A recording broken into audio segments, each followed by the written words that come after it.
دلې بل محدث وی ما ته په پلاني سند را رسیدلې اخذ وتی چې تر اوسه یو حدیث نه معلوم و نه مسله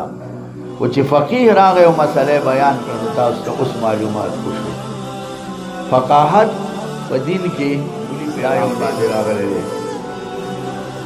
الحمدلله زموږ مدرسې ته ګڼ خلک راځي الله دې ټولو ته لوی خیرونه نصیب کړي 10 کاله زموږ د مدرسې وشو او پاره کې مونږه مختلف فنون او دغه رنګه وړه دوره لویه دوره دا ولوستلو او ډېر غټې غټې اجتماعګانې جوړېږي او چې دا اجتماع جوړه شي بیا مونږ سره ځای نه نو په دې ډېر زیات خفه یم چېرې اوس پلن ځای وي چې دا خلک پکې راغلی وي تر دې پورې چې مونږ نه د مدرسې چېرته داسې خاص نقشه چاپ کړې ده نه هم دعوتنامه چاته لېږلي بس دا مرګري خپل وینا وکړي یا مونږ په ټلیفون وایو دا مرګري راځي یقینا دا د دې خبرې یو بیان ثبوت دی چې د دې خلکو د دې مدرسې سره محبت دی د دې علماو محبت دی او د دې ورسره مینه ده ځکه بغیر دعوتنامې چې خبر شي نو چې کوم دې کسان ډېر زیات راځي الله دې ته لوی خیرونه نصیب وفرمایي د علماو ته د طلباو ته د عام خلکو ته د تبلیغیانو ته د صالحینو ته او د عام خلکو ته الله دې خیرونه نصیب وفرمایي او سبق هم چې دا څنګه ناست یم دا ټول کارو ما دقسې ویلی خپې ما کته ځوړندې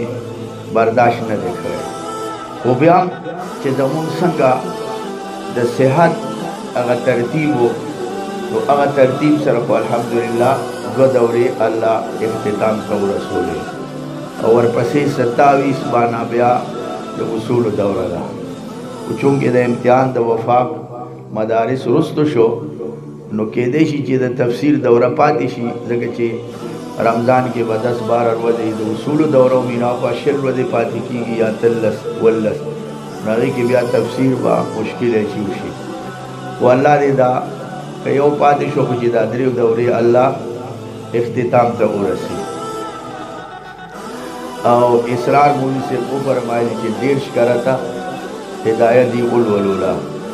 زما د نظر مطابق 10 کرته پروس کال نه بل کال پوره شوی ده څه کال 2 کال دی لکه 95 نه ما شروع کړې ده او دې کې قضایي نه راغی نو 25 خدا شو که نه 25 دا شو او ورسره لوی دورې سره ما دا بیا دوباره لولولې ده او کله مې وړه دوره کړې ده نو مې دوباره وړه دوره کړې ده نو هغه حساب سره د 30 نم تقریبا دا سیوا کېږي او عزتمندو هدایت کې ډېر لوی برکت دی لکه د شیخ الهند صاحب رحمه الله رحمتا واسعتا شاګردان فرمایي چې مونږ به افتام کړې وه فتاوی به مونږ کتلې مسله به نه معلومېده حضرت شیخ ته چې به مونږ مراجعه وکړه چې دا مسله په کوم ځای کې ده نو هغې به وي چې هدایه راواړوئ او پلانې باب وګورئ هغې کې دا مسله شته هدایه به راواړول او باب به م راواړول مسله به معلومه شوه ښه واضحه مسله به نو یقینا هدایه کې ډېر لوی برکت دی صاحب د هدایې 12 کاله روجه نیولې ده او روجه په خوله باندې په 12 کاله کې د هدایت تصنیف کړی دی چې کوم شخصیت د دین د یو کتاب دپاره 12 کاله متواتر روجه نیولې او په 12 کاله کې د یو کتاب تصنیف کړي علي ابن ابي بکر رحمه الله رحمتا واسعتا دومره عظیم کتاب یې لیکلی دی او زمونږ د احنافو د فقه په کتابونو کې د ټولو نه معتمد کتاب اعتمادي کتاب اصل اصیل دا هدایه ده نو دې کې الله ډېر عظیم برکات چې کوم دی دا ایښي دي الله دې مونږ ته نصیب وفرمایي حاضرینو وی فقها د حدیث په معنا باندې ډېر عالمي او دې ته د حدیث معنا ښه معلوموي امام اعمش رحمه الله رحمتا واسعتا دا د احادیثو لوی سپیشلیسټو او ډیر زیات احادیث ورته یادو او خپل به فرمایل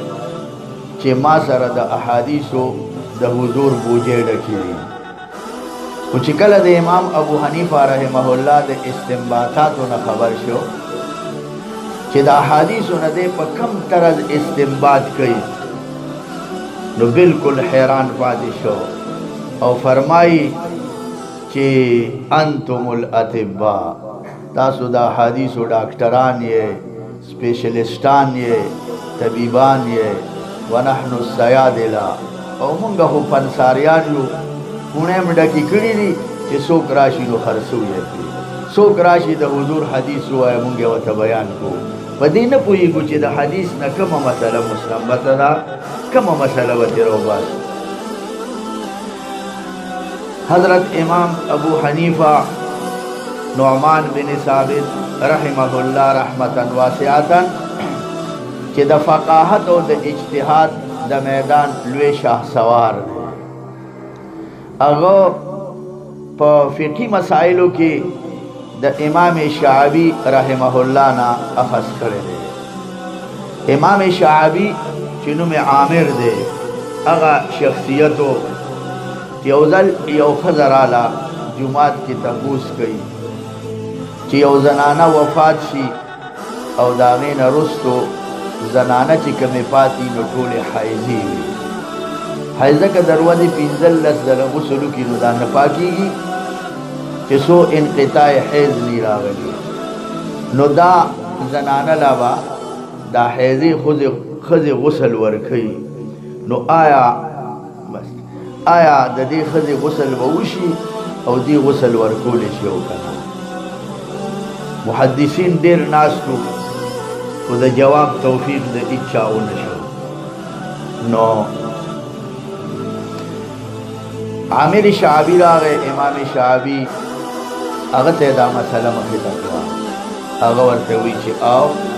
غسل کېږي بعضې ښځې خو ډېرې تکړه که نه